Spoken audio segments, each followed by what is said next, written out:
Good morning. आयो सबैजना सन्चै हुनुहुन्छ होला। म पनि सन्चै छु। आज पनि ब्लग लिइरहेको छु। आज बिहान उठेर खानासाना खाएर दिउँसो के गर्नु जस्तो लाग्यो निस्किँदैछु। नेपाल टाढिदिन निस्केको के गरेर बसिरहनु सधैँ काम छैन। यसो निस्किनुपर्छ कहिले जतिर पनि।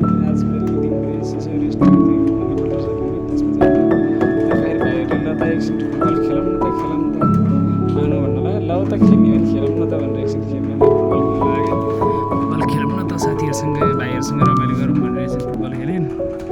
4-5 भाइहरूसँग मिलेर खेलेँ एकछिन। भाइले जबरजस्ती सुतिरहेको थियो, सुत्नु नदिएर लगाएको भाइहरूले।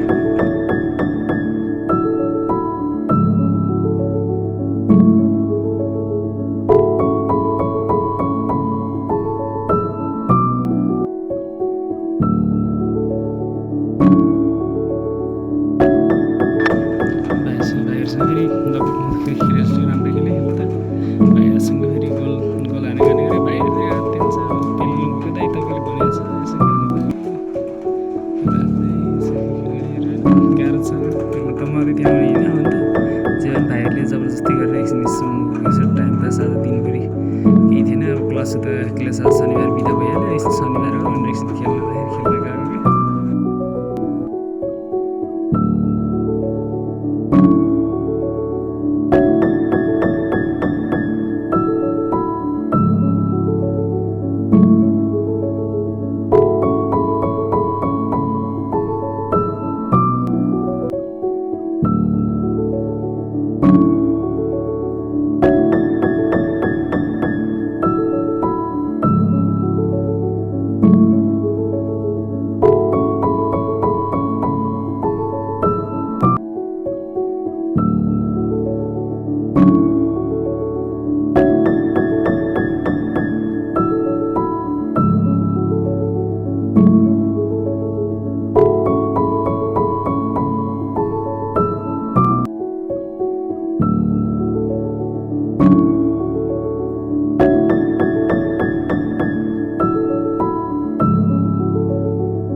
सके अनि